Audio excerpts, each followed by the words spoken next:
अब हम ये यकीन से कह सकते हैं कि जो मोदी जी का जुमलों का टाइटैनिक था वो डूब रहा है, और मेन स्ट्रीम मीडिया द्वारा भी।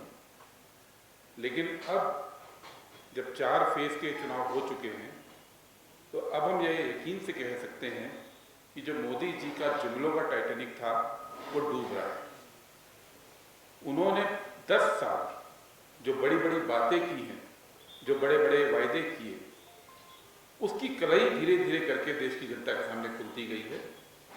और खुले भी क्यों नहीं, आप अगर हिमाचल की बात लेंगे तो मोदी जी जो हिमाचल को अपना घर, दूसरा घर बोलते रहे अपने भाषणों में, जब आपदा आई तो मुड़कर नहीं देखा, ऐसे बिहेव किया जैसे हिमाचल भारत का हिस्सा ना होते कोई बेगाना प्रदेश है।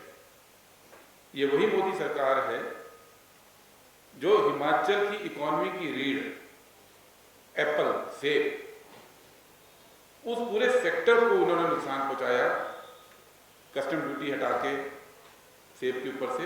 और यहाँ के जितने सेब के उत्पादक हैं वो सारे इस समय पुकार रहे हैं कि भाई हमारे साथ ऐसा जुल्म मोदी जी क्यों करते हैं, जबकि यहाँ पे तो 4-4 सांसद बीजेपी को दिए गए और राज्यसभा का सांसद भी उन्होंने चुरा लिया।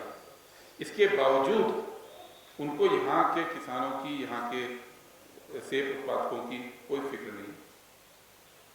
यही नहीं, लोग इसलिए भी कह रहे हैं कि टाइटैनिक डूब रहे हैं इनके जुमलों का, कि जहाँ पे जनता की भलाई की काम आती है, जैसे ओपीएस, वो तो जनता का पैसा है, वो तो सरकार का पैसा भी नहीं है। चलो केंद्र सरकार का पैसा था, आपदा में आपने नहीं दिया। ओपीएस में तो जनता का पैसा देना था, वो भी देने से मना कर रहे हैं। जिस चीज के ऊपर जनता ने एक नई सरकार चुनी हिमाचल के अंदर, उस जनता के पैसे पे भी मोदी सरकार इस तरह से हक जमा के बैठी है जैसे कि जनता का, उसके वोट का इस देश में कोई मतलब नहीं रह गया। और सबसे बड़ी बात, मैं भी हिमाचल से रिश्ता रखता हूं, मेरी वाइफ हिमाचल से ही है, पालमपुर से। मैं जानता हूं हिमाचल की धरती ये फौजियों की धरती है। मेरे अपने परिवार में सारे एक्स सर्विसमैन हैं। एक पूरा सेक्टर उन्होंने ध्वस्त कर दिया अग्निवीर योजना लाके।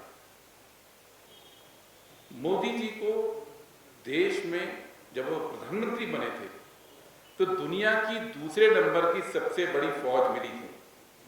भारत की फौज दुनिया के दूसरी सबसे बड़ी फौज थी।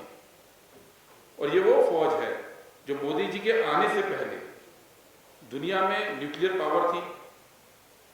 हम, भारत न्यूक्लियर पावर देश है, ये मोदी जी के पहले हो गया था। भारत स्पेस पावर है, मोदी जी के पहले हो गया था। भारत आईटी पावर है, ये सब सुरक्षा से जुड़ी चीजें हैं, ये मोदी जी से पहले हो गया था। लेकिन 10 साल में इन्होंने सिर्फ और सिर्फ ये किया है कि जो रेगुलर भर्ती बंद करके दुनिया की दूसरे नंबर की सबसे बड़ी फौज को कमजोर करने की तरफ, पूरी फौज को ठेके पे देने की तरफ, कॉन्ट्रैक्ट पे लेने की तरफ, एक किस्म से 4 साल का कॉन्ट्रैक्ट है अग्निवीर, पूरे देश को धकेल दिया है। और हिमाचल के तो लगभग हर गांव में, अधिकांश घरों के साथ ये उन्होंने जुल्म किया है।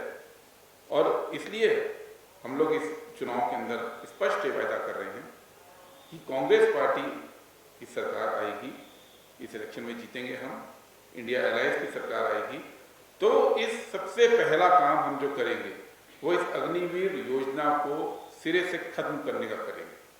कांग्रेस की सरकार आएगी तो पुरानी तरह से जो भर्ती होती थी, जिस तरह से रेगुलर फौज बनती थी, वो फौज जो देश को सुरक्षित रखती थी, हम वापस उसी फौज के सिस्टम पे जाएंगे। ये कांग्रेस का